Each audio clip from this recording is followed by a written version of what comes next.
चलिए आगे बढ़ते हैं। गृहनगर कोटा के दौरे पर Lok Sabha speaker Om Birla speaker camp कार्यालय पहुंचे हैं। ओम बिरला आमजन से मुलाकात भी कर रहे हैं। तस्वीरें आपके साथ साझा कर रहे हैं। कोटा से लाइव तस्वीरें। स्पीकर कैंप कार्यालय पहुंचे ओम बिरला, क्योंकि कोटा गृहनगर भी, और इस दौरान आमजन से मुलाकात कर रहे हैं। और इसी पर अधिक जानकारी देने के लिए हमारे साथ कोटा से सहयोगी भंवर एस चारण जुड़ गए हैं। अब भंवर, हम तस्वीरें देख पा रहे हैं, स्पीकर ओम बिरला पहुंचे हैं। क्या पूरा कार्यक्रम रहेगा? आमजन से भी मुलाकात कर रहे हैं। देखिए, व्यस्त दिन रहने वाला है आज, और सबसे बड़ी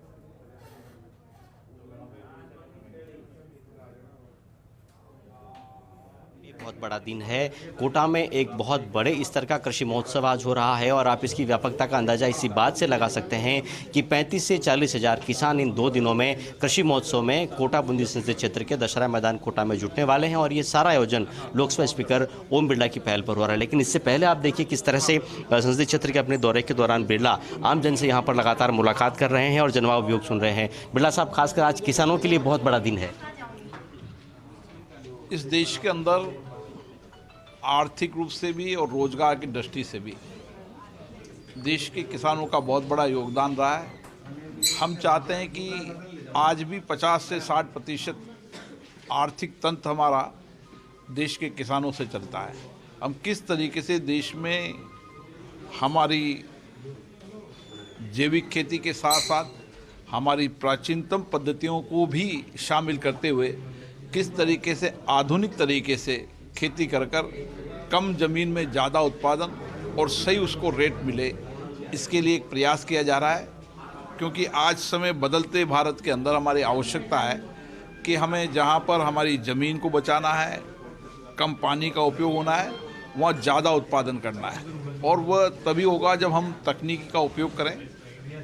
और उस तकनीकी का उपयोग करने के लिए जो स्टार्टअप हमारे नौजवानों ने बनाए हैं, किसान स्टार्टअप बनाए हैं, उन किसान स्टार्टअप से मुझे आशा है कि लागत भी कम होगी और उत्पादन ज़्यादा होगा और उसका वैल्यू एडिशन करने का भी एक सिस्टम डेवलप होगा, ताकि वैल्यू एडिशन करने से उसको अच्छी रेट मिले। इन सारी चीज़ों को लेकर एक कृषि का मेला है, जिसमें प्रशिक्षण होगा, शिक्षण होगा और अच्छे खाद, बीज, पेस्टिसाइड का कम उपयोग करना, किस तरीके से ज़मीन को बचाना, इन सारे बातों में जानकारी किसानों को मिलेगी। तो बिरला साहब, कहा जा सकता है कि जैविक खेती में जितने कृषि के नवाचार हैं उनकी प्रयोगशाला बनेगा कृषि प्रधान हाड़ौती अंचल। निश्चित रूप से हाड़ौती की ज़मीन, यहाँ पर पानी, दोनों देश में बेहतर है। मैं तो मानता हूँ, अपने अपने लोकसभा क्षेत्र में मानते हैं, लेकिन यहाँ पर पानी पर्याप्त मात्रा है। चंबल है, पार्वती है, काली सिंध नदियाँ हैं, यहाँ की ज़मीन अच्छी है। तो क्यों नहीं हम यहाँ पर एक एग्जाम्पल पेश करें, उदाहरण पेश करें कि एक नवाचार से किस तरीके से खेती मुनाफे की है हमने, ताकि हमारा नौजवान जो गांव में जाकर रहता है, पढ़ लिख के गाँव में चला जाता है, वह भी गांव में खेती कर नए स्टार्टअप लगाकर, वहाँ प्रोसेसिंग प्लांट लगाकर और गांव में बैठकर अच्छी आमदनी करे, इस लक्ष्य से काम करना। बिरला साहब, यही क्या वो तरीके हैं जिससे किसानों की आय दोगुनी होगी? मुझे लगता है अभी तक दुनिया के अंदर जितने भी, मैं दुनिया के अन्य देशों के अंदर में कृषि विज्ञान केंद्रों में, कृषि विश्वविद्यालयों में गया हूँ, मैंने वहाँ पाया है कि जो कुछ भी परिवर्तन हुआ है वो वहाँ पर इसी टेक्नोलॉजी से परिवर्तन हुआ है। और अगर हम डेवलप्ड देशों की बात करें तो वहाँ भी टेक्नोलॉजी से परिवर्तन हुआ, तो हम क्यों नहीं टेक्नोलॉजी का उपयोग करें?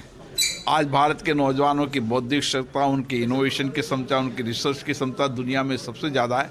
तो भारत के उन सब बौद्धिक क्षमता का उपयोग हिंदुस्तान में करें, कोटा में करें, इसी लक्ष्य से काम कर रहे हैं। तो देखिए, खेती को तकनीक से जोड़ा जाएगा और हाड़ौती में एक कृषि क्रांति लाने की कोशिश होगी।